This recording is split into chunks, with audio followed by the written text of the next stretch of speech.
Good morning. Good. Get my volume turned down on that one over there. Get my goodies turned on here.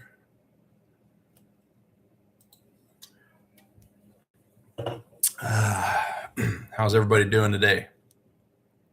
Let's see here. Share.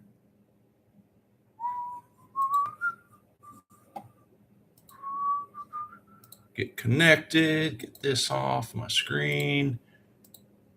Eco calendar. All right. Well, good morning, ladies and gents. It is a Thursday, January 29th, 6:30 a.m. my time here in the States. As always, getting my caffeine rolling this morning. First thing,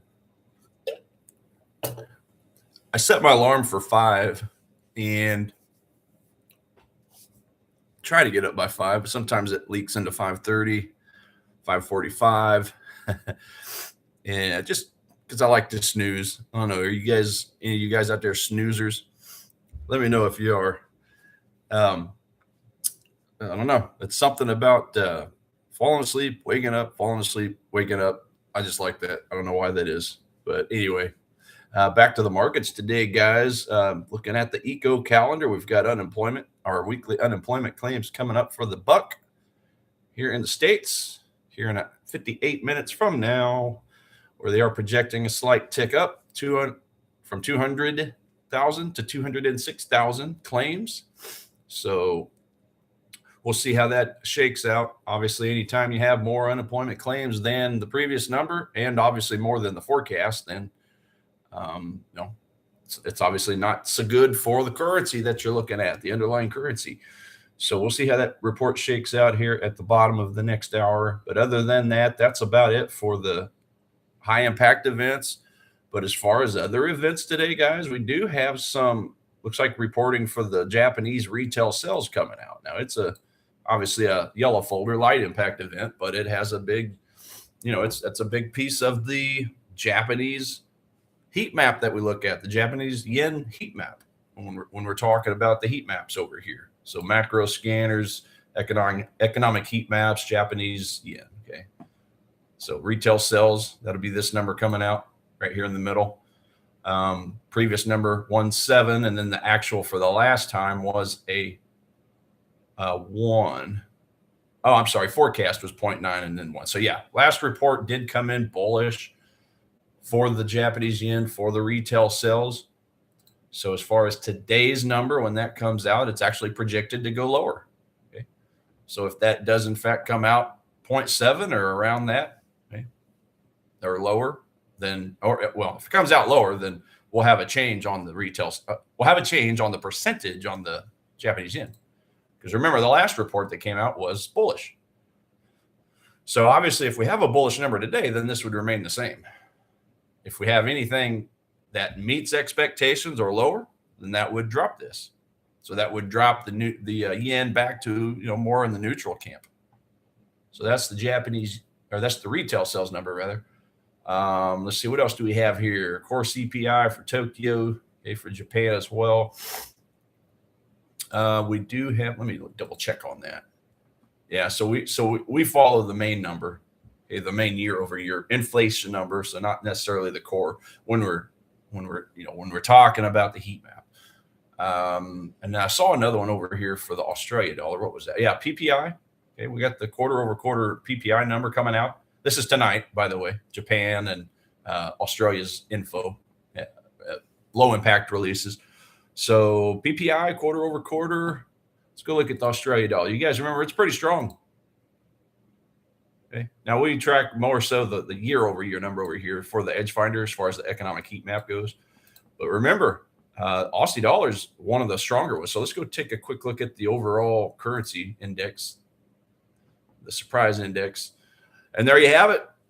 You got the Aussie and you got the Kiwi right there, number 1 and number 2. So they're both looking pretty good when it comes to the fundamental releases. Okay, the stuff that Wall Street, CNBC, everybody else talks about. Okay, all the interbank system, the main banks, the big banks, the smart money, the giants, right? This is what they're looking at. So, I mean, among other things. Okay, they're obviously looking at geopolitics and other types of hard data as well, obviously. But this is a big, gigantic part of it. So Aussie, New Zealand, number one and number two, and then after that you would have the euro. Okay, euro is still showing some pretty good spunk. So let's look at the euro currency real quick. Okay, the last 7 days we've had the PMI data come out split. I know we kind of went over that yesterday, I do believe, or maybe the day before, but the services sector is in expansionary territory, which is good, but the manufacturing sector is lagging. It's in the contractionary territory. So you're getting a little bit of a split on those two items. Then other than that, the only other bearish report for the currency for the euro is the consumer price index, the inflation numbers. Okay, they actually had a tick down the previous report back on the 19th, so 10 days ago, which is good for the stocks over there, the euro stocks, but not so good for the currency itself. But again, that's only two bearish currencies. Only two bearish releases. Other than that, you got 5 hot reports that have come out. So it's looking pretty good over there, 71%. And there you have it. So as always, I say as always because it's been like this for a while, but the weakest currency continues to be the Swiss franc. Okay. Still sitting there at a measly 0%. It's not getting any love. This is why, guys. Everything has been red, has been bearish. Last 7 days, you've only had the services PMI release, which, of course, is in expansionary territory, but it had missed the forecast. Remember, it's, you would think looking at these reports that if you had a previous number, if you exceeded expectations on your previous number, you would think that would be a good thing. But it all has to do with what the economists predict. Because remember, they go through all their mathematical algorithm models, all that stuff that they're way too smart, stuff that's way over my head, stuff that's way over probably a lot of our heads. Okay, all the math. I hate math. I don't like math. I dislike math. But I like geometry for some reason, which I think is why I like trading, because I like charts, patterns, pattern recognition. Okay, when it comes to the charts, technical analysis side of things, it's I don't know. It just kind of comes to me a lot easier than all the boring math. So I'll leave that to the economists, and then I'll just make my plays based off of whether they were right or wrong as a collective whole when it comes to the heat map of the underlying currencies. Another quick look at the buck over here. Nothing released since last week. Okay. So obviously yesterday, though, we did have the FOMC number come out and the speech as well. Okay. Just a recap of yesterday, we did hit the 3.5 to 3.75% level. Okay, that 25-cent little range on there. Obviously, why the range? Well, it just depends. There's a few different things that's tracked, a few different things that's that a percentage is attached to. I don't know. It's like 4 or 5 or 6. I don't get too deep into the weeds about how that shakes out, but just know that the range is 3.5% to 3.75%. Okay, the Forex factory just always puts the limit on here. So 3 3/4, 3.5 to 3 3/4. Let's take a look at their. Tell you what, I'm actually going to go over here in off screen, and I'm going to go to. I do believe yesterday I did come up with a little snapshot. Of, let's see here, of the speech. Let me just go find it off screen over here real quick.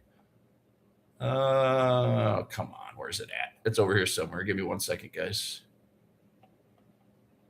Was that not it?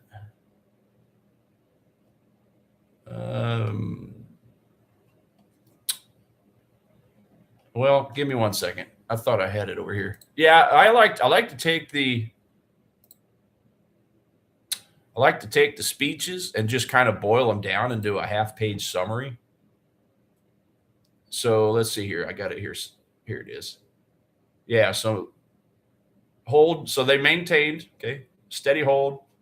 Target range, obviously 3.5 to 3 3/4%. So marking a pause in the easing cycle. The decision is generally interpreted as hawkish, or at least a hawkish hold. okay, relative to market and policy expectations at this time. So key reasons for the hawkish lean. Economic description remains positive on growth, which makes sense. We've had a pretty good GDP release. The growth numbers overall have been looking okay, guys, when it comes to the US dollar. Inflation still somewhat elevated. Okay, we're still not down to that 2% level, but we're not too far away from it, right? It's just been like that annoying gnat that flies above your ear when it comes to the inflation. Like it's there. It's not anything that's big and major, gigantic, but it's still annoying because it's not down to that 2% level that we like. Job market mixed, but not alarming. So the job gains have remained low. It is softer, but unemployment rate has shown some signs of stabilization. Avoid sounding distressed, balancing the dual mandate without tilting strongly towards employment concerns. So yeah, remember on these employment numbers, with the 6 items that we track on the Edge Finder, okay, that they track, A1 Trading tracks, Tradernet and all of them. Okay, remember we've had 3 that have beaten expectations, and we've had 3 that have missed expectations. So it's just a little bit, a little bit balanced, a little bit neutral on the jobs data. Not too long ago, it was looking pretty bad in the jobs area. Okay, most of those 6 items were in the bearish territory, and it just wasn't looking the greatest. Oh, sorry, guys. Let me get this over here. That way we can follow along. So yeah, let's see here. Yeah, so that's it on the jobs market. We've basically, remember, we've been exceeding expectations on half of these jobs numbers down here. Bullish on wage growth, unemployment rate, and jobless claims, but bearish on the JOLTS numbers, the ADP numbers, and the non-farm payroll numbers.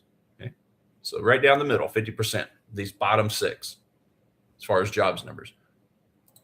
No dovish pivots and guidance. The statement emphasizes careful assessment of incoming data, blah, blah, blah. The words we hear every single speech, right?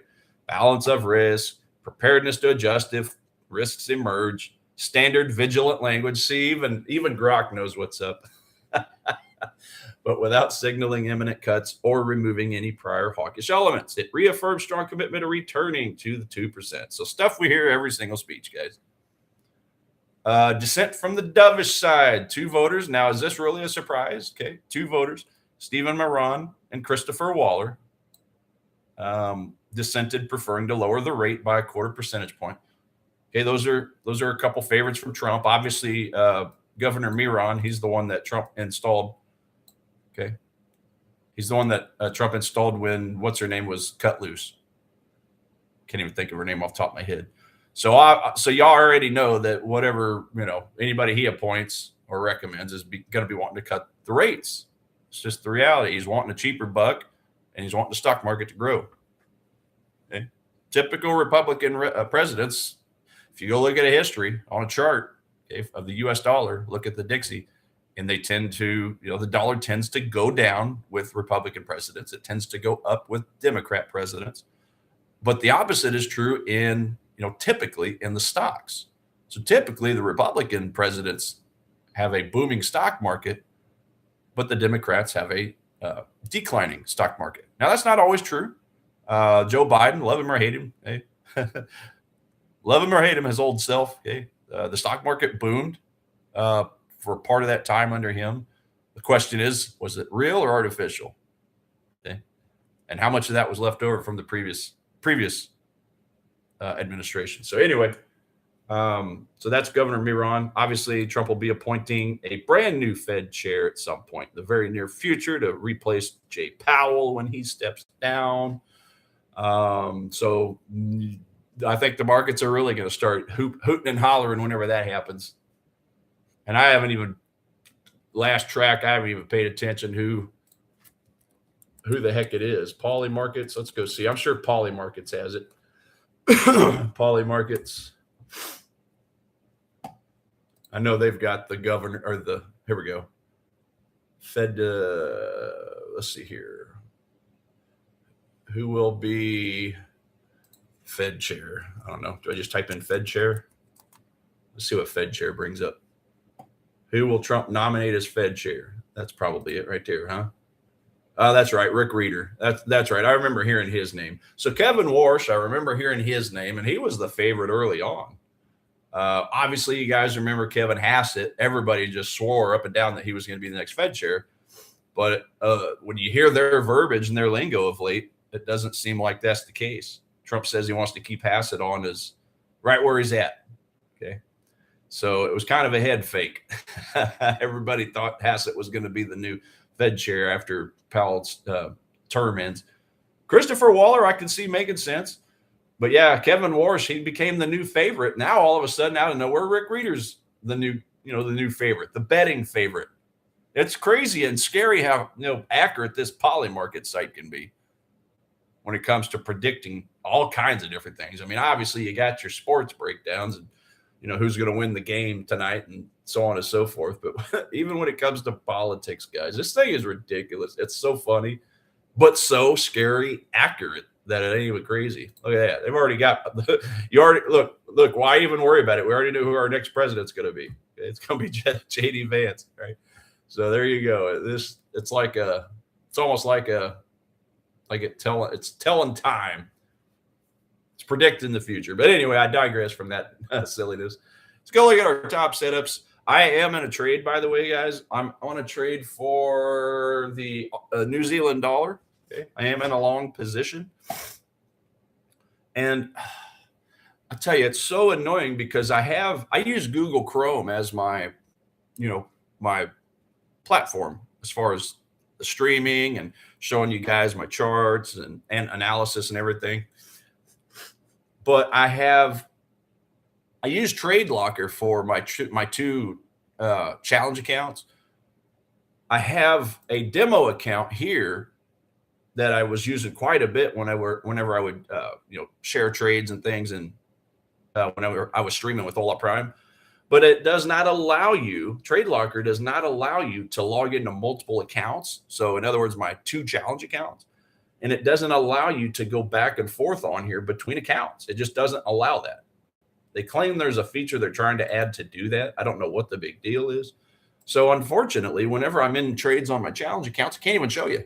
Can't even show you. I mean, I might as well, I could probably just log in here. Yeah, I mean, let me try that real. Well, no, I don't want to do that because you guys will see my login. Probably shouldn't do that. Unless I do this. Let's try this. Okay. Let's do this. Settings, log out.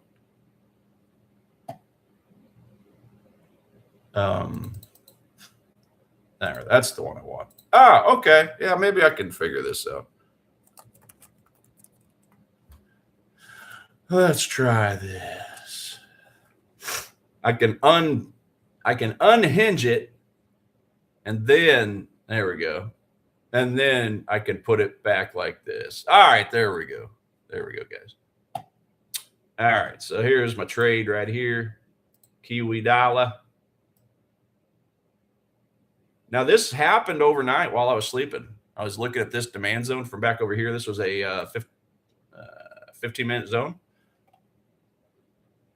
I looked at this on 30 minutes and just fell in love with this demand zone, guys. This is as pretty as a zone, as pretty of a zone as it gets right here. Get rid of my drawing for just a second. You have your perfect leg in with a wick underneath showing resistance, showing buyers are stepping in. And then you go to your one basing candle. Okay. Closes pretty near the top, pretty close, but it has an equal size wick on the bottom showing resistance from the buyers stepping in. And then you obviously have your leg out candle, which closed about the same height as your leg in candle with the same wick. So it's a triple bottom of wicks. Now, it's not necessarily on a 30-minute, but if you go down, 5-minute, 3-minute, 1 minute, then that's going to make a perfect triple bottom. That is about as pretty as it gets when it comes to the zones. So I had to set a limit order on this thing. Okay. to snap off, even if I'm asleep drooling on my pillow. And sure enough, right at 5 a.m. Central Standard Time, basically when my alarm starts going off to get me out of bed, okay, that's when it just beautifully wicked into the demand zone there, and just now it's taken off. Okay. That's just beautiful. That's a perfect, it's a perfect entry. That's my grade A's. That's partial. I mean, it is high on the curve, but when it comes to Kiwi dollar, it's giving me a very bullish score of a 10. So I don't always look for a giant higher time frame, retracement to a supply or demand zone when I have such a strong score, whether it's very bullish or very bearish. Because quite often, price is just going to retrace just a small amount before taking off its next strong leg. So, with that, with this being that score of a 10, a very bullish 10, then that just made this look a little easier to stomach taking a risk of, hey, have it clip me into an order on a small range. It's only about 7 pips wide. That's really not that big. But also, the other thing I liked is that demand zone just beautifully matched up perfectly with this previous resistance point over here. Okay. Again, this was one of the main odds enhancers that made me say, okay, I think I could take a risk on this, on the 30-minute demand zone, a 30-minute time frame. I also like the fact that this zone created itself. See, I was considering this demand zone down here at first, and this one is on a 5-minute, which I still am, by the way, because I do have a pending limit order over here. So I also do like this 5-minute demand zone if I zoom in. Okay. All this stuff down here is pretty well efficient. That almost made sense to turn into a demand zone, but it looked like it's been touched right there. Or has it? Actually. Oh, wait a minute. I take that back.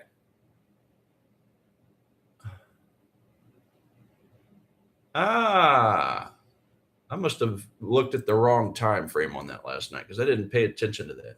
I might have been looking on a 15. What's that look like on a 15? No, 15 would be that whole candle. So, well,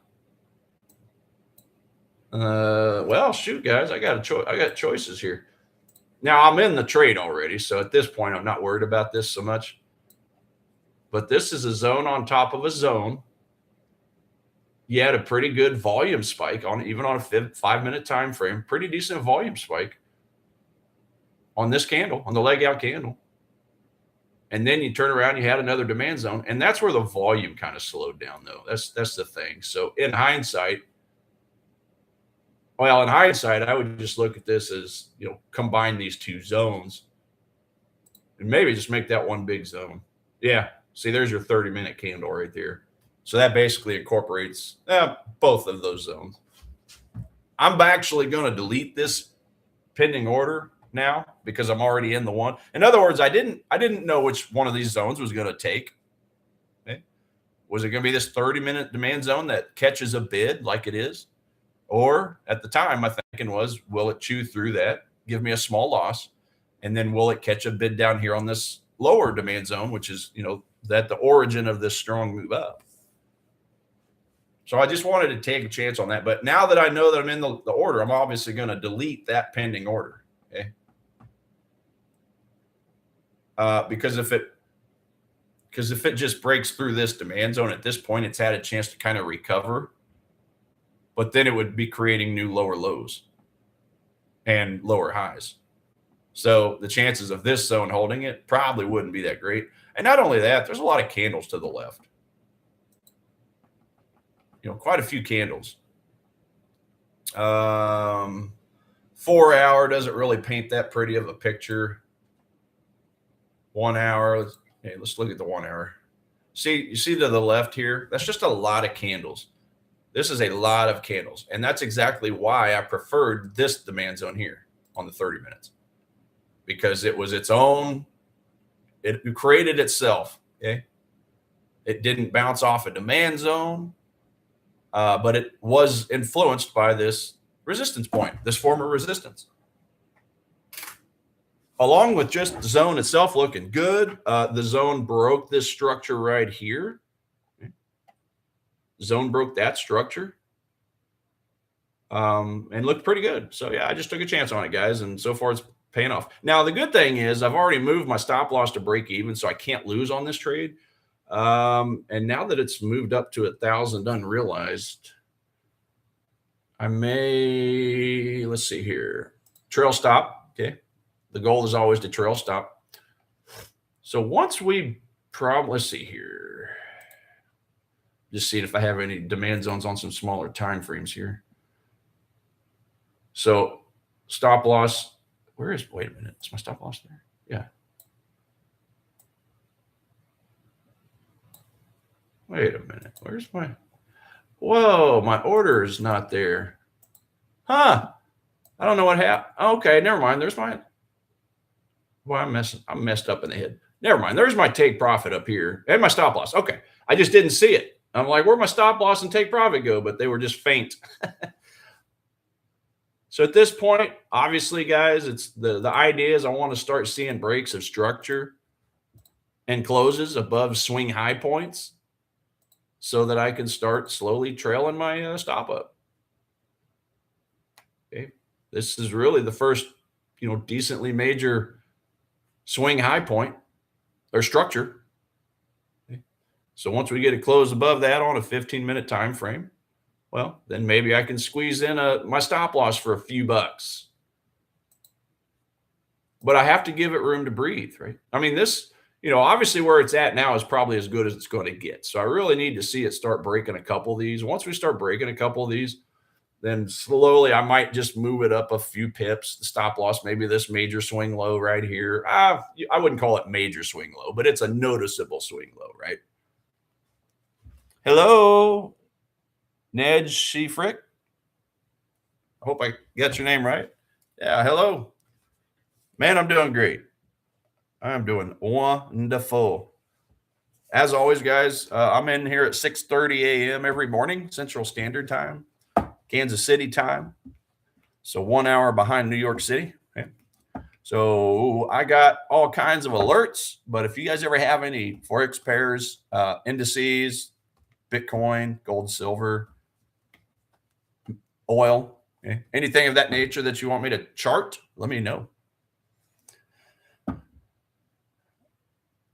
You're from Europe. We have lots of hard Anmus. What's Anmus? Oh, copper. Yeah, we can take a look at copper chart.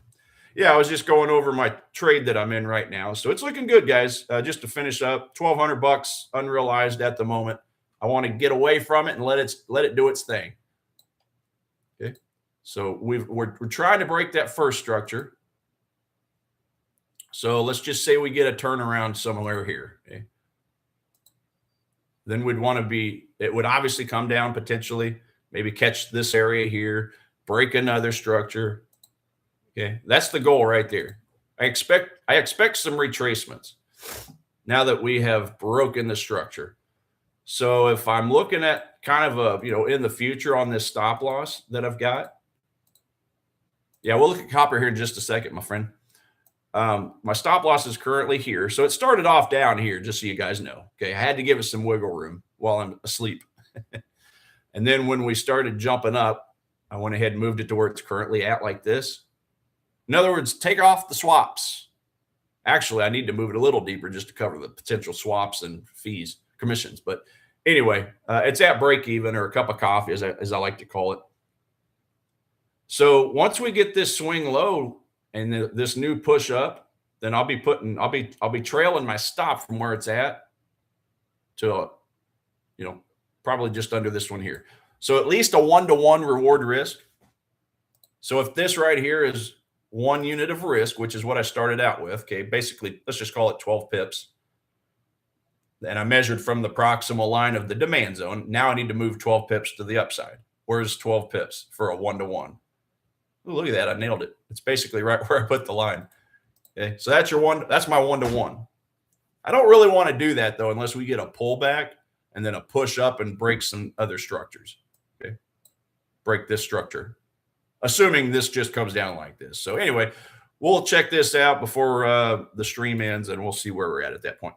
Copper. I don't trade copper. I don't look at copper, but it is something I do believe that's on our top setup. So let me just take a peek over here.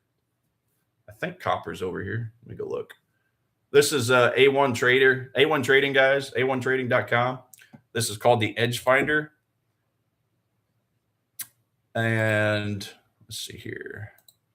So this tracks fundamental and sentiment analysis of all the items. No, I guess it doesn't. So yeah, I don't have it. I thought copper was on here at one point, but I guess it's not.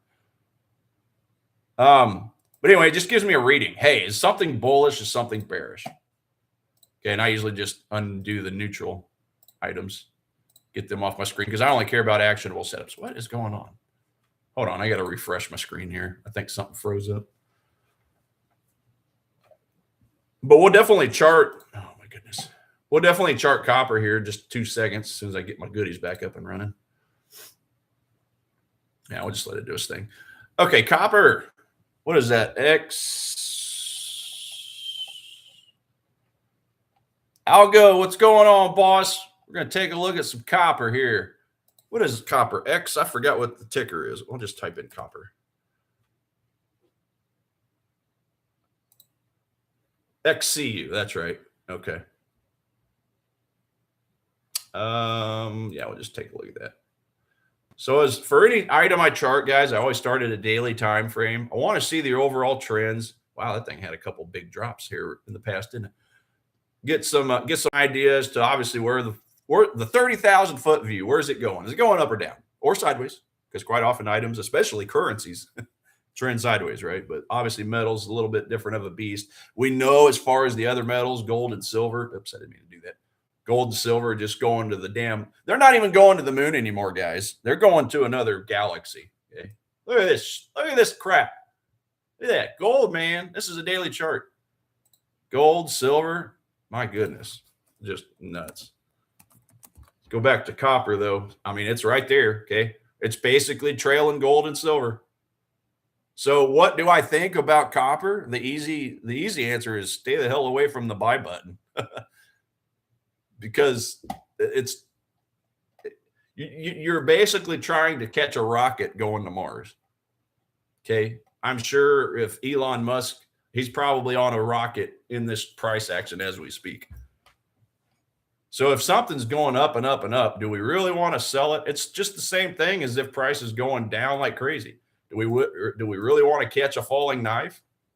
Okay. That thing's it's gonna impale you and cut your hand off.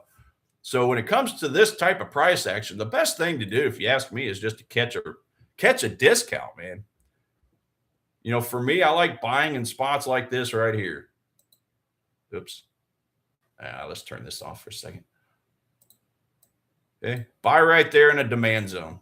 Buy after price has got skyrocketed and then just come screaming back down. Okay. Buy a discount. Because then obviously price rebounds, and then this is where you make your money. Okay, here's another place right here. I'm sure there's going to be a demand zone inside of this price action on some smaller time frames. This is a weekly chart, by the way.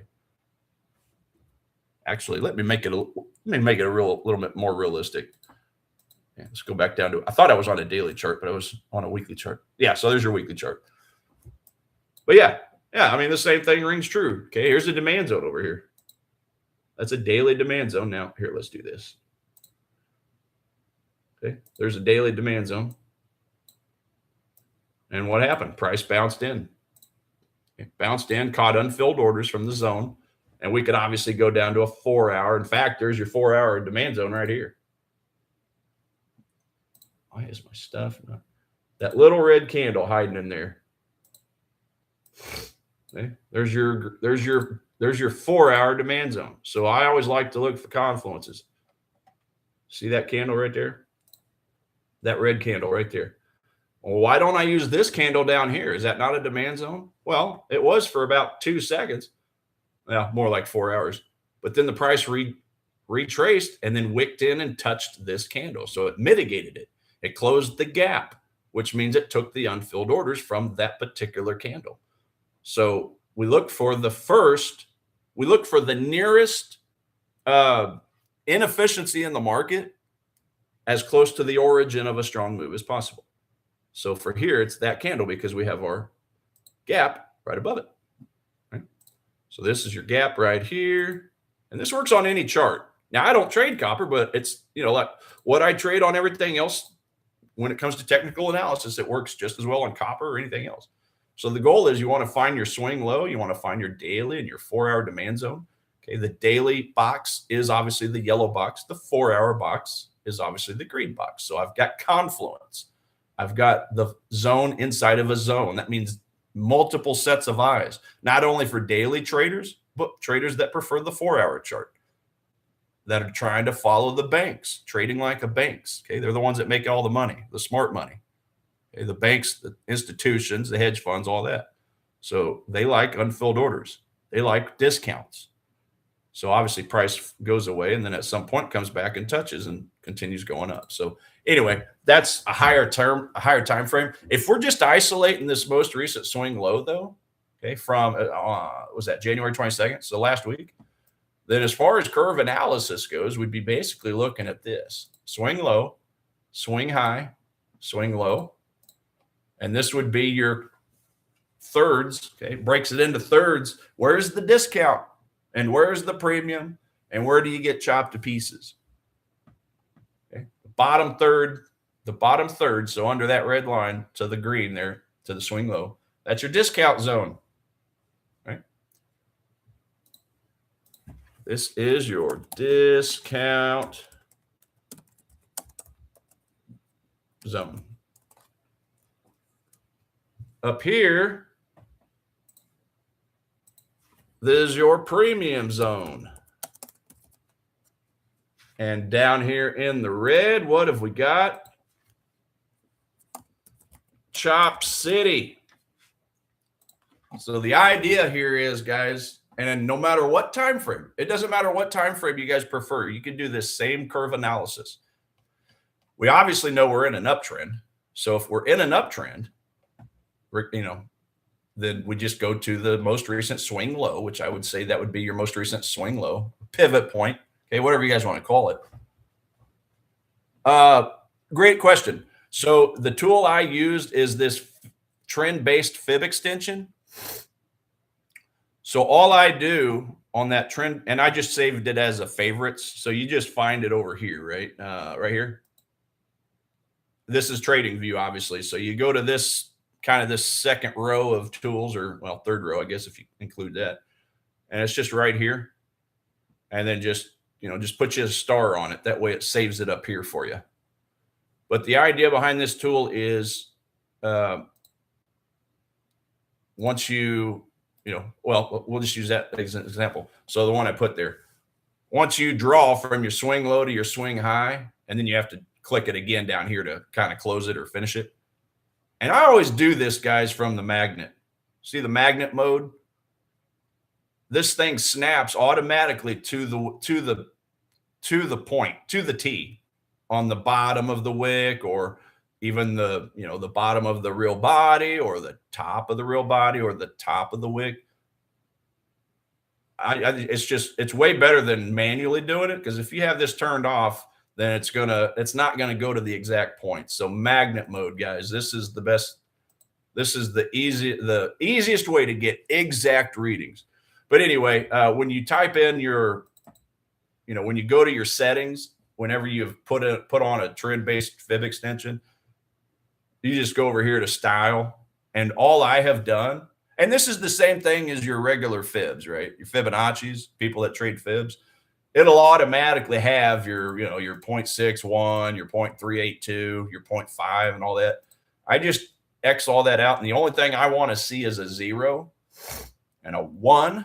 So that's the extreme edges. That's the pivot low, pivot high, or swing low, swing high. And then I just manually type in just any other boxes out here, 0.66 and 0.33. On the 0.33, I just color it red. On the other ones, I color green, because the idea is whenever I have it color coded, I want to see the red, which means stay the hell out of that area. That's the chop city. That's the diddle in the middle. If you guys have ever heard "don't diddle in the middle," this is what they mean, because this is where traders get chopped to pieces. The idea is I only give myself permission to buy in the discount zone. But on contrast, I only give myself permission to short sell in the premium zone. Because buying and selling stocks, currencies, metals, whatever, copper, buying and selling any of these items is the exact same way you buy and sell anything in life. I bring this example up now and then, or analogy, but if you're wanting to go buy a brand new coat, okay, at the mall, it's getting cold out, right? You got to get you a new coat. Well, price right now for that coat, as you can see, it's in the premium zone. So do you want to pay $200 for that coat, $250 for that coat? Or do you want to wait a couple weeks till it goes on discount and you only have to pay $100 for it, or $150? So that's a perfect example. Up here, you're paying $200, you're paying retail price, you're paying full price for that coat. Down here, you're paying wholesale. You're waiting for it to go on discount, surplus, clearance, whatever the case is. But if you flip it around and you're trying to sell your new car or your used car, okay, do you want to sell it for, we'll just call it, we'll call these numbers over here $630,000. Let's say you got a Lamborghini, man. You're trying to sell it for $630,000. Now I know this is 6.3 on your copper pricing. $630,000. Okay, you can sell it for $630,000 now, or if you wait too long, you might only be able to sell it for $580,000. Okay, see the 5.8, 580. I'm just throwing crazy numbers out here. Or even your used car, right? Whatever the case is, you want to be selling up here, because if you sell down here, well, then what happens if something comes up and the value goes back up again? Well, then you've missed the premium, you've missed the profit. This example is a perfect example because we got a demand zone right here. This is a daily demand zone. Okay. Why is it a daily demand zone? Because, well, number one, you got a big, strong wick. You have a gap. This is what makes it a demand zone. See that space right there? From the top of the daily candle to the bottom of the second candle over. So we ignore the leg out. We don't ignore it, but we don't include it when we're talking about the gap. Okay. You got your basing action, you got your leg out, and then you've got your inefficiency in the market. The banks tackle these inefficiencies, and look what happened. It's already been attacked.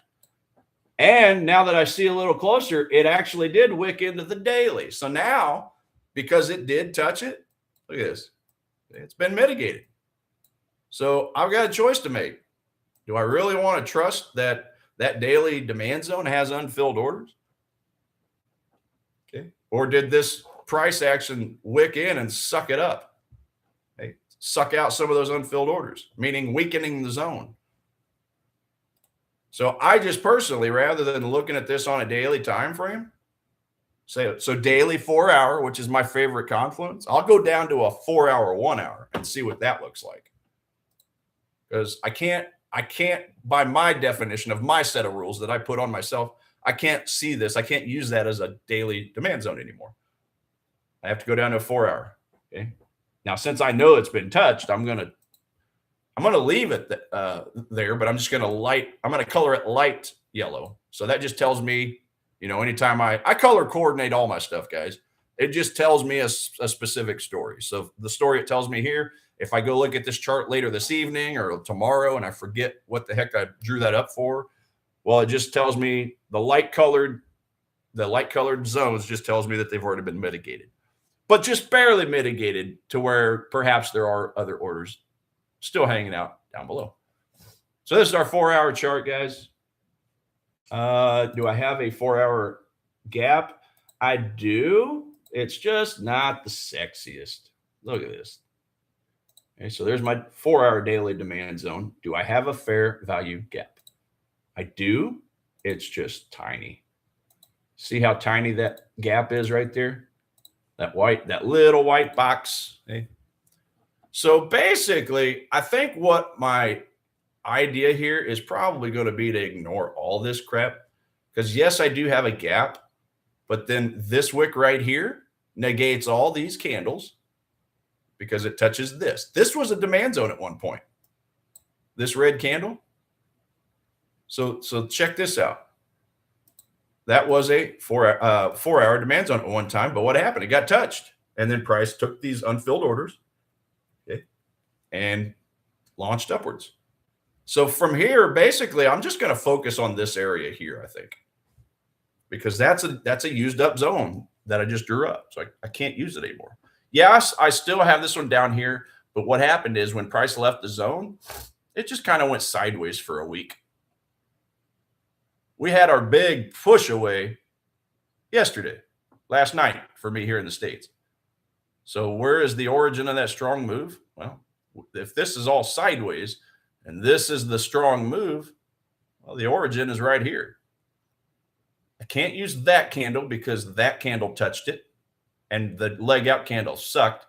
This leg out candle was strong and sexy. So I need to look at the candle where it based prior to it. So that's this one here.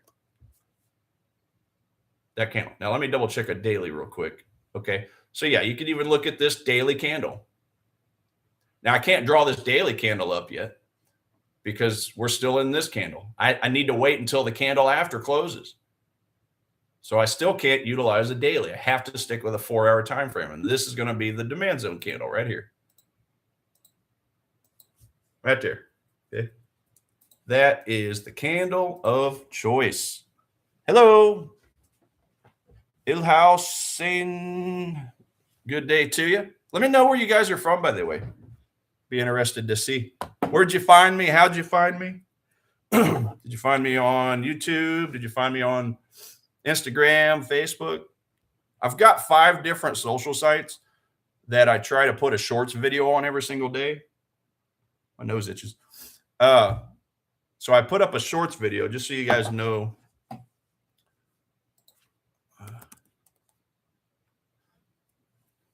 Okay, I go over here and do my daily shorts. Just something silly, just something to get get some clicks, some views. I usually look at the topic du jour every day, and then I just make a quick 15 or 30-second video talking about whatever the trade of the day is or the FOMC like we had yesterday. And then and I think I'm going to start adding in some just silly, quirky little videos for the news, because the news, look, you guys know trading can get boring, right? Oh, Thato, yeah, Trader Nick, okay. Yeah, Thato, I was supposed to be on Trader Nick's stream yesterday,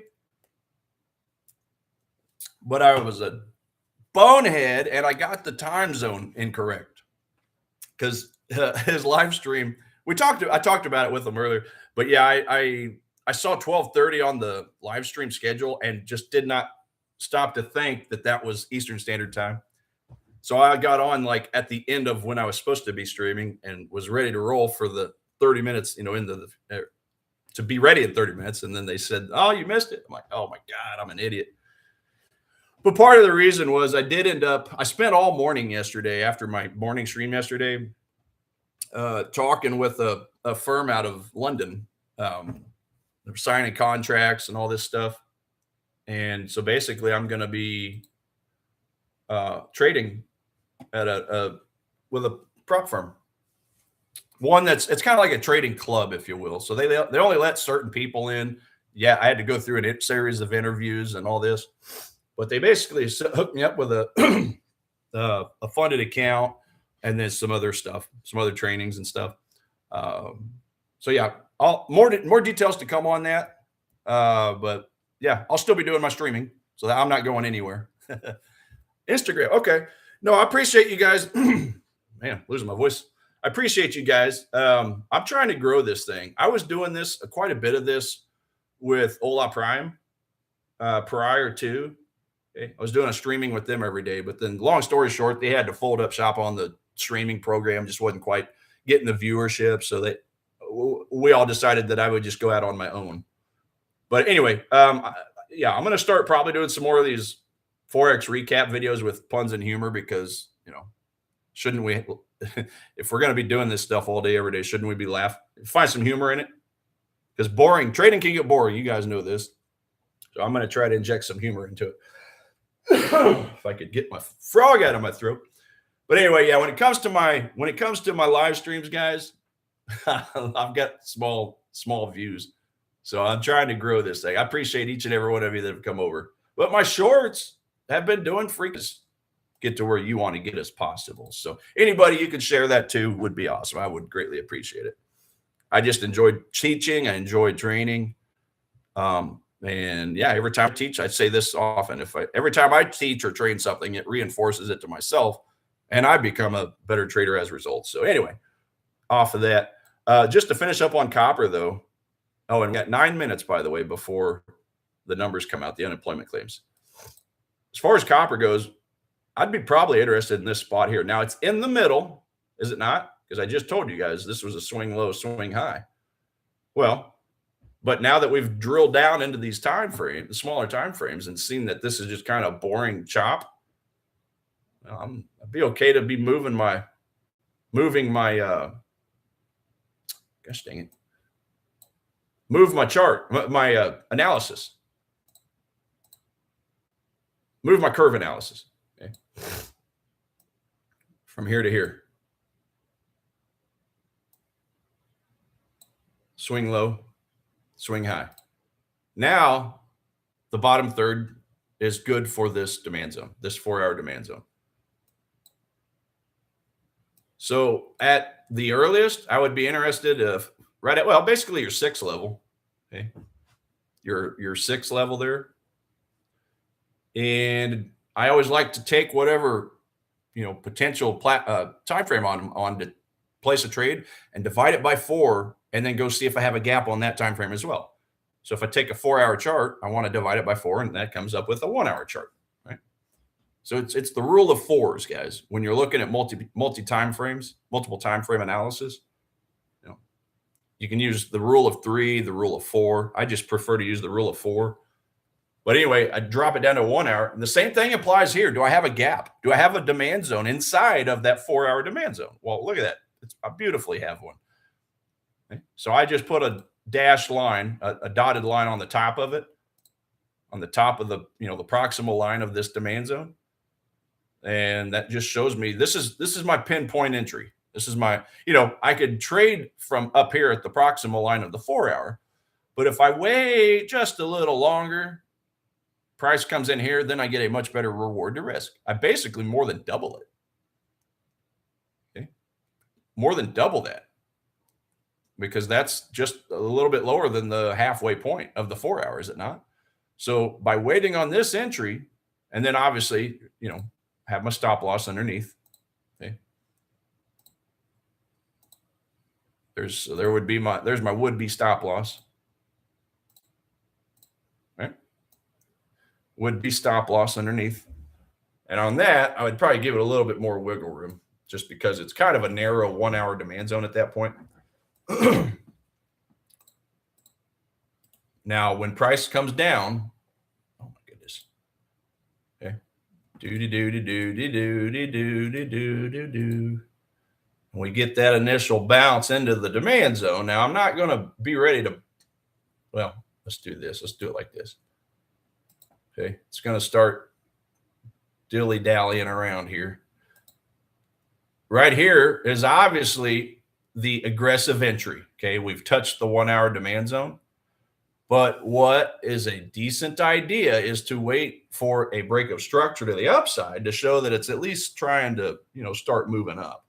So perhaps you'll wait on price to break out above this recent swing high. Okay. So think about it. Using this example, what do we have? We have a temporary downtrend. We are temporarily going against the trend, okay, on this small time frame. Yeah, and we'll look at Euro Aussie here in just a second because that's one that I'm keeping my eye on. So if this is a temporary downtrend, I need to see it start trying to make an uptrend. So we're going to take this structure right here, and I'm not going to buy down here because it is, higher time frame. It's, much higher on the curve. But what I would do is wait for this break of structure like this to show that it's trying to create a new impulse leg. Remember, an impulse leg is a leg that breaks a structure. Okay, this leg broke this swing high. So that's my new impulse leg right here. So what I would look to happen is this impulse leg to create a new demand zone. Okay. And then I look for price to pull back into the newly formed demand zone. And this would be my entry. So it's basically around the same spot as the 4-hour, but this at least gives us confirmation that we have an impulse leg that broke a structure. That's the important thing I like to see. So then, yeah, at this point, just let it, just do its thing. It may dick around for a while or whatever. But obviously if it's a strong zone, it'll eventually obviously go up and do its thing. But just to kind of isolate this price structure here, guys, because this is important. Okay. The idea is I want a break of structure. So there's my structure right there. This candle broke that structure. Okay. Now, this is where a lot of people are going to be buying breakouts. This is where the dumb money, if you will, this is where the dumb money starts buying. They like breakouts. That's not a horrible place to buy because we are overall a deeper discount from where price was. But, the reason I like this is because it very easily could just continue through and stop me out if I just do a limit order or a market order in here. Or what happens sometimes, not often, is price could run off and leave me. Okay. And then I've missed out on profit. I haven't lost anything, but I haven't made anything either. But with this proving itself and then a new demand zone forming somewhere in this area, that just gives me this little area right here. This newly formed demand zone gives me a perfect place to be placing my order on that final pullback before the price, ultimately goes up and does its thing. Right. So that's the idea here. Because this leg completely ruins this temporary downtrend by forming a higher high, if that makes sense. Oh, there goes my chart, guys. I'm sorry. Give me 1 second. I hate it when it turns off. I hate it. So that's a long-winded way of kind of answering copper. Sorry if I took too long on that, guys. Euro, you said Euro Aussie. So let's go look at Euro Aussie. Yeah, I do believe it is still the weakest one, by the way. Let's just go double check the top setups over here.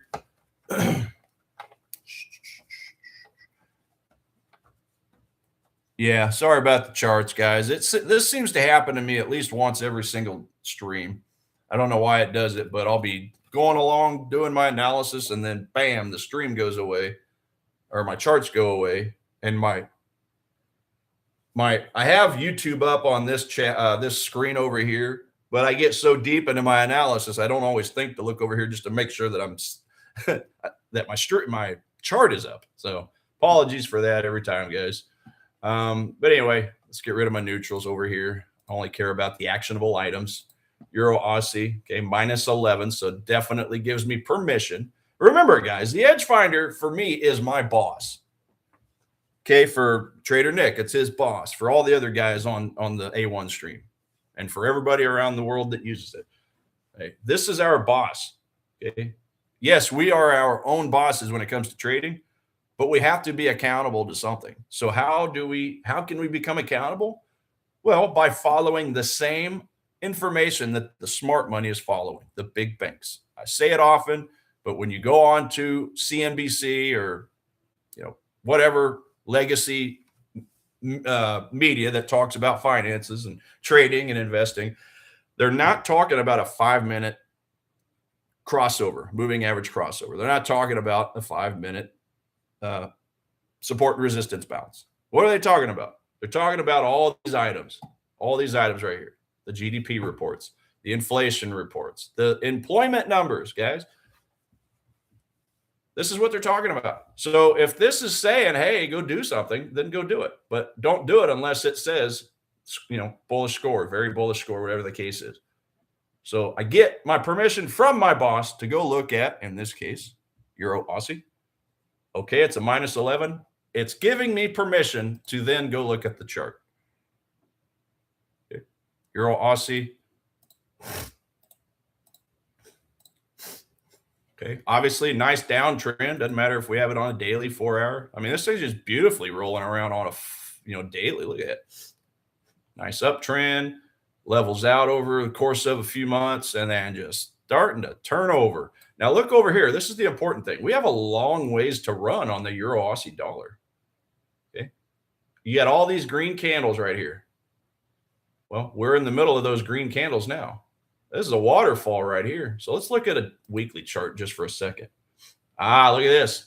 So I have this weekly demand zone as a profit target, higher time frame profit target.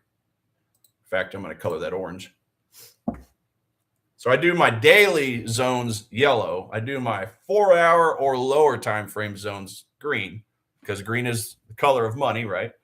And then if it's a weekly or a monthly, then I color it orange. I just kind of follow this little color scheme here, right? Obviously red for supply zones, okay. Orange for high time frame, weekly, monthly. Daily is yellow because when I went to the Trading Academy back in 2014, they just taught us in yellow for zones for all time frame zones. But me, I just decided to isolate that to the daily, because on my actionable supply and demand zones, which you guys know I trade from the 4-hour chart after I get a daily confluence. I want my mind to see the color. Hey, green for buys, red for sales. But anyway, that's a beautiful, holy cow, guys. Euro Aussie has got a sexy demand zone, a sexy weekly demand zone. So I would expect price to go and attack the next higher time frame supply and demand zone. So in this case, we're going for a demand zone because we're in a downtrend. Remember, these higher time frame zones provide unfilled orders. Because think about this, traders way back here in February of last year, there's a lot of traders that are upset because price ran off and left them. So what happens? Think about this. What happens when price comes back? Okay. What happens? Well, they want a second chance at this apple. So they're going to be ready to load up and buy down here. Right or wrong, there're going to be a lot of buyers down here. So there's a high magnet concentrating price to be going straight down because we now have a downtrend. Okay? We've played around up here for X amount of months. Now we're going to find the next bounce. So anyway, I think this is a strong downtrend. I think it matches the fundamentals perfectly and the sentiment. Okay, the big banks, the institutions, what they're buying and selling, focusing in. Let me see. Actually, did they focus on the? Yeah. COT report. Okay, so the COT report's given us a -2 score, a bearish score, because the retail crowd, because the banks, I should say, are favoring the Aussie dollar over the euro. So that's a good sign. Same thing with retail sentiment. Okay, this is all point. The retail sentiment, if you can believe it, they're net long on Euro Aussie. The retail crowd, the dumb money, the regular traders. I didn't create the term, right? That's just what it's called. But anyway, they are positioned. They're trying to catch the falling knife. They're net long. The retail crowd, the regular, everyday Joe and Jill trader, are net long. Does this look like it makes sense when this thing is just going down and down? Okay. This is littered with retail traders trying to catch the bottom, to catch a bid or create the bid in their mind and then make price fly up, but it's not there. So we continue with the trend. The trend is your friend till the bend at the end. So anyway, I do have a daily supply zone right here. And inside of that 4-hour, is there a 4-hour? I didn't really have a good look at this. So I was looking at Euro Aussie earlier. I didn't really like the higher time frame 4-hour chart because I didn't really have a good 4-hour supply zone inside of that daily. So as you can see, I've got an alert a lot lower down. So I've got my interest here, and we'll take a look at unemployment claims here in just a second because I know it came out 5 minutes ago. But just to finish up here, we've now bounced into this 4-hour supply zone as you wick. So this wick took out. In fact, I'm just going to draw up. This was a 4-hour supply zone right here. Now the gap wasn't the sexiest. So what did the gap look like? Bottom of the wick, for that wick, and there's your fair value gap. Is that a lot to get excited about? To me, no. That's a tiny wick. That's a tiny gap. That's not much of an inefficiency, guys. So I did not want to look at this in the context of a 4-hour time frame, but as you can see, it didn't care what I think. Okay. Now maybe it's catching a ask on a smaller time frame. Let's go look. So here's that same 4-hour chart, and it looks to me like, yeah, look at that. See that candle right there, that indecision candle? It's your 2-hour supply zone. How do I know that's a supply zone? Well, because I have a fair value gap right here. So 2-hour candle, big leg out candle, and then your candle thereafter. So you go to you always find your gaps from there. That's the inefficiency in the market. In other words, supply exceeded demand so heavily that it pushed all the way through and created a new base. Okay. There you go. You got a couple candles base in there. There was no basing in here. See all these candles? This is efficient price structure because all these candles are overlapping candles, whether it's the wicks, whether it's the real body to the left. Technically, I guess you do have a little bit of a gap. Okay. Now I like to, again, whatever we'd be looking at this candle here. This candle at the top. That candle right there. Base, leg out, and then the next candle does not close the gap. It does not touch that candle. It does not collect those unfilled orders. So on a 1-hour chart, that would be the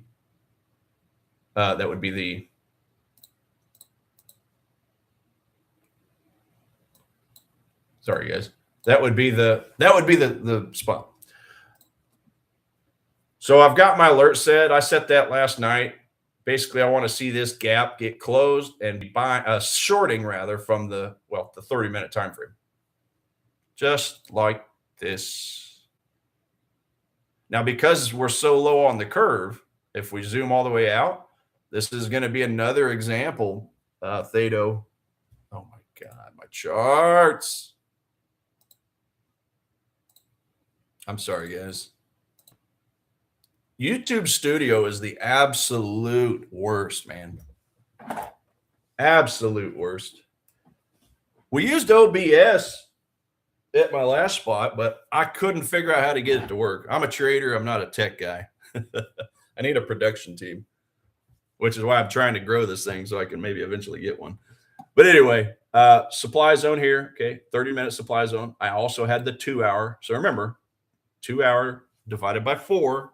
That's where I get the 30 minutes. Oh my gosh. Why is everything not lining up for me? Annoying. Get the damn line back up here. All right. There.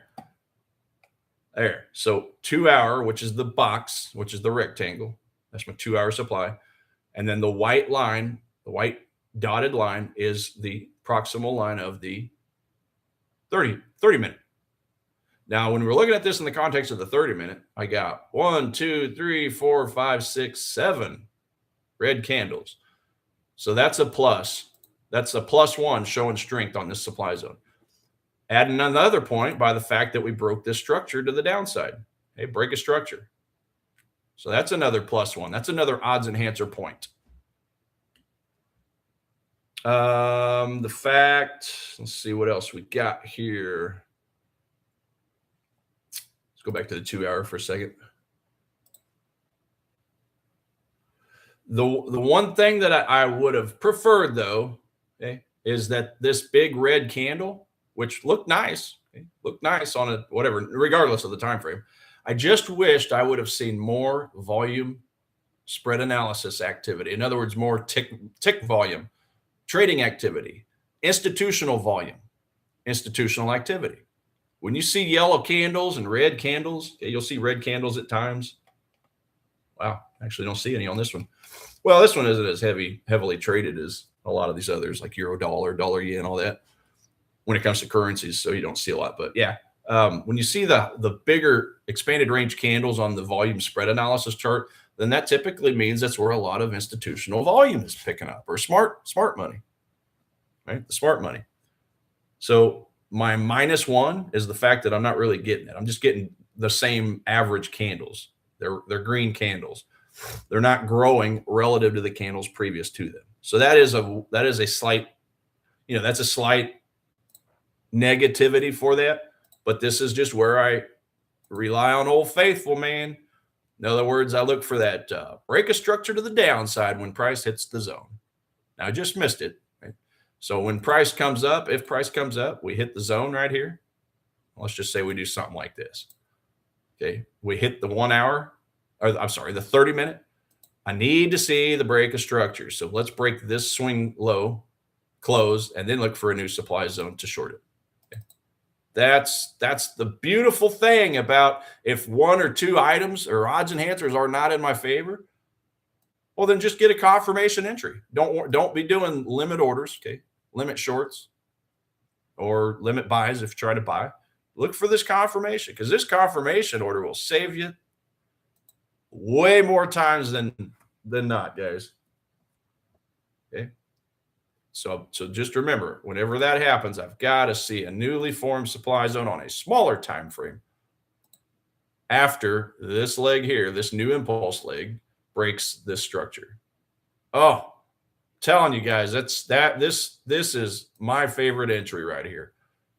It's my favorite entry, even if I feel strongly about something, right? Even if I want to do a limit order on something, because all my odds enhancers are showing up, they're all in line, everything's looking great. I still, just for my own sanity at times, will look for the confirmation entry. The confirmation entry is gold. It's gold, because think about it. Every time a supply and demand zone trader buys into a supply or demand zone, think about it. It has to have a temporary counter trend.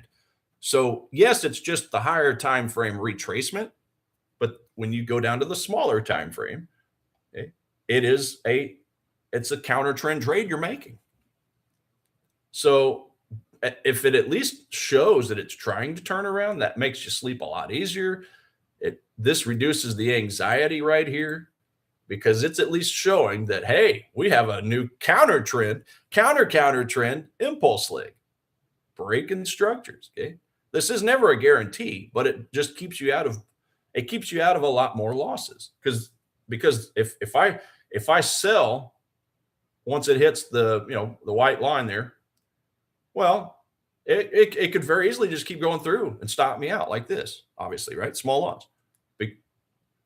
But by waiting on it to do this and break this structure, this increases your chance of that trade working out on a retracement into a newly formed supply zone. Because we're looking at the example here on a 30-minute, but as far as the newly formed supply zone on this new impulse leg, well, maybe we just skip on down to a 5-minute chart. Okay. So take 10 minutes, 5 minutes. Just use that rule of 4, man. 30 divided by 4.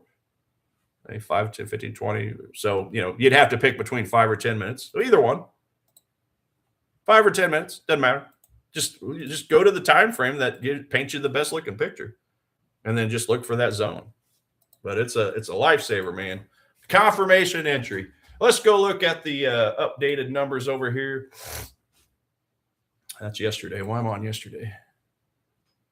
All right, 7:30. Unemployment claims for the buck came in hot on the negative side. So yeah, you guys, previous number was 200K, forecasted for 206, but it actually had 3,000 more than the forecast. So not so good for the currency.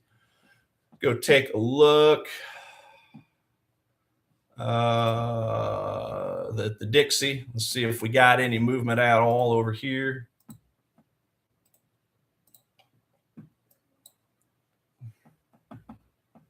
Not really a ton of movement. So pretty mute. Pretty mute. Think about it. That's only on a $200,000 number. That's only a difference of 3,000.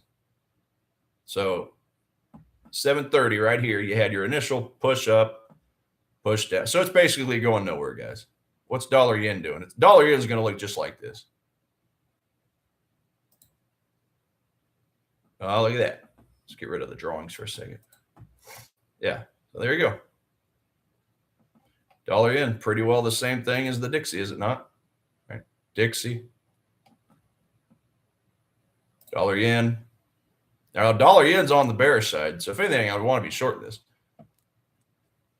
Especially now that we know that we had a higher number on the unemployment claims. Let's go look at last week's unemployment claims. Let's see here. That's not what I want. Employment.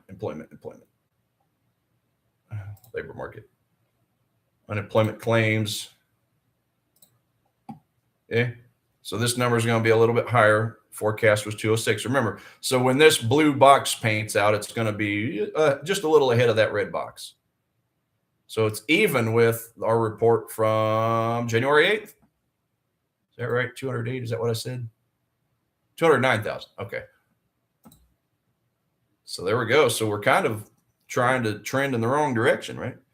If that's 208, then this blue box is going to print just a little bit ahead of this blue box here. So, yeah, down since December 11th, but it looks like we're trying to, if we think about it. So we're breaking that. You can trend anything. You can look at a chart of anything. Are we trying to form a little Chinese walk and go back upwards? Who knows? Okay. Or cup, like a cup. It looks to me like it's downtrend, sideways trend, and now it's trying to break into an uptrend. That's not good. Not good at all. So anyway, that's your employment data. Not a ton of movement, guys. Not yet anyway. Okay. It's still early in the day. There's your 5-minute chart on dollar yen. Okay. Barely any movement. And again, the previous number was good. So when the heat map prints out, okay, when the heat map prints out, this is now going to be a bearish box. So we're going to drop from 63% down to the 50s, okay, somewhere in the 50s. So just a little bit less, but still, on the positive side of 50. So neutral, pretty neutral. And then when it comes to the top setups, okay, what's bad for the buck means it's good for the base currency in the case of like the New Zealand dollar, the pound dollar, the Aussie dollar. So these are only going to grow. These are only going to get stronger. This New Zealand dollar, okay, that's your top asset that involves the buck, the dollar. So this is probably going to go from a 10 to an 11 or a 12 or something. I don't know exactly how it calculates, but 100 points, give or take. So it's going to be stronger. So I care personally about these alerts I've set just for looking at the rest of the day for anything involving the dollar. So there you go. There's Kiwi yen right there, which is the one I'm in. Is that right? Oh, hold on a second. New Zealand dollar. Oh, I'm looking at the wrong time frame. No wonder. Yeah. So this is the one I'm in, guys. Just a refresher. Hey, let me have it pop back up again real quick. Okay. So remember on the Kiwi dollar, rather, I said Kiwi yen. Kiwi dollar, just a refresher. I bought from this 30-minute demand zone right here. It's pushed up. It's broken a kind of a minor structure, but I really want to see it break this structure here. And as the report came out, it's actually kind of going down a little bit, right? But I don't see this continuing to go down. I see this getting stronger, especially since the dollar just got a tiny bit weaker, right? Because I've got New Zealand dollar strength and US dollar weakness as far as this trade I'm in. So yeah, that actually helped out my trade, I think, pretty good. So anyway, what other U.S. asset? Let's just go to the majors real quick. Okay, Aussie dollar. So Aussie dollar, there's a demand zone confluence much deeper down. Euro dollar, same thing. I got a daily 4-hour in here. I'm on the wrong time frame. There we go. In fact,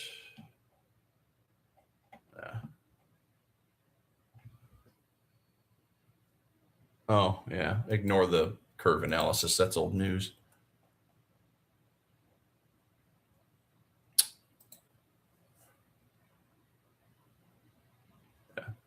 Yeah, so obviously daily, but curve analysis on the smaller time frame is going to be here. Right here. So here. So here. Okay. Lower third. This is the chop zone. Remember, premium up top. So I want to be buying in the discount zone, which just so happens to have a 1-hour demand right there. Now I'm in a dollar-based currency pair already. So I personally don't really like doubling up risk on any one currency. So if I'm in a dollar and a New Zealand dollar base pair, okay, then I'm probably going to steer away from any other New Zealand dollar or US dollar trades. Because yeah, I could get into two items, two assets involving either one of those two currencies, and I could double my win, but you can double your loss. So if anything, if I would have had New Zealand dollar hit a demand zone the same time, if Australia dollar would have hit, which I think it did, but I was asleep. So remember, guys, this trade hit me while I was asleep. I only put a limit order on one of these. Okay, in this case, I put it on the New Zealand dollar. I could have put it on the Aussie dollar too, because as you see, it hit. As you see, it hit there too. But I just didn't want to double up my risk.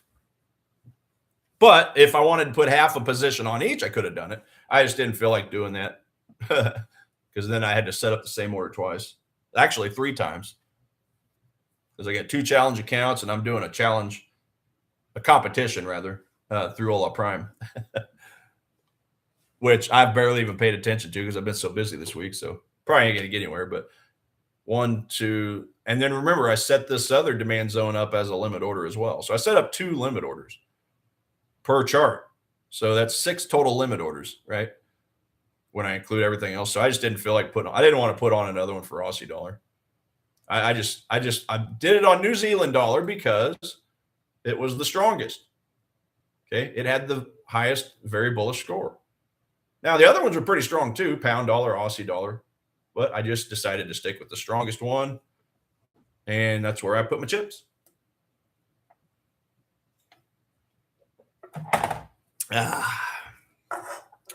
So, but yeah, as far as the rest of the day goes, since I'm already in a New Zealand trade, okay, I'm probably just going to skip the rest of these New Zealand pairs. So for me personally, I'm going to be focused on Aussie Swiss, Aussie Yen. Let's go take a look at those. Aussie Swiss, Aussie Yen. Now, obviously, Aussie and New Zealand in some ways can be, pretty similar. Since they are so close together, they're practically cousins. They're big trading partners with each other. But as far as Aussie Swiss goes, we're pretty high on the curve. So I drew the curve analysis from this swing low to this swing high. As you can see, we're pretty well at the swing high, right? And even if I moved my curve analysis over here, okay, which I probably should. Well, no, I can't. Never mind. So here's the thing. How do I know when to move my curve analysis? Anybody know? Well, I move my curve analysis when I get a new impulse leg. Okay. My current impulse leg on the 4-hour chart, or really even the daily, but it just looks easier on the 4-hour. My current impulse leg is this leg here, because that impulse leg broke structures to the left. How come this ain't an impulse leg? Well, because it has not broken the structure and closed up above it. It looked like it kind of wicked through just barely, but it did not close. When I get a candle close up above this swing high, that's when this would become an impulse lead. Because for all I know, this 4-hour supply zone that it's currently in, for all I know, it could turn around and send price screaming back to the next higher time frame demand zone down here. So until it closes, until this 4-hour candle closes, it's not yet an impulse leg. It's strong. It is strong, but it just needs to finish the job, and it just needs to close above this swing high. Okay, this swing high. So once this leg comes just a little bit more and closes, that's what makes this a impulse leg. And then you just look for a retracement, find some demand zones. So that's why I'm leaving my curve analysis there. Now it's, either way, it's going to be about the same. I still want to be buying low on the curve. But by leaving the impulse leg here, that leaves me with this demand zone all the way at the bottom that it could potentially come to. And that's what I drew up over here. Okay. Right? It very easily come down. So this is the highest probability play. This is a limit order down here. This is I'll do a full risk trade. This is if I go to sleep, I'll be happy to set a limit order and let it catch a bid while I'm sleeping, because I don't want to miss out on it. Because if I don't, then I wake up and price could already be up here. Right? It could bounce overnight and be up here. And then I would, obviously, FOMO will potentially, it'll be there and flirting, but I usually am pretty good about ignoring that. I don't want to chase a trade after it's already left the zone. I want to wait. I want to wait for that break, or for the, on a limit order. Okay. I just want to hit the proximal line bounce. As soon as it bounces in, man, I want to get it. So that's that. Ladies and gents, I am pretty well at the end of my stream. Maybe just finish on the chat real quick. Yeah, guys, appreciate you guys that came in today from some other sources. Yeah, appreciate you. Instagram, Facebook, YouTube, Reddit, and TikTok are where I created my profiles. But for some reason, Instagram has been just being a mule lately, so I can't really rely on it. But yeah, as on all, they're all going to be at Trade Like a Tiger. Yeah, that's how you can find me. So obviously, here's my YouTube page. But I do these lives every day. Now, sometimes I'll do a live at 10 a.m. to 11 a.m. Central Standard Time. Yeah, it's a time slot I'm probably going to adding in. I did that time slot on Tuesday, and I feel like I had about the same amount of people. So yeah, you guys continue to tell me, do you guys like this time slot I'm doing?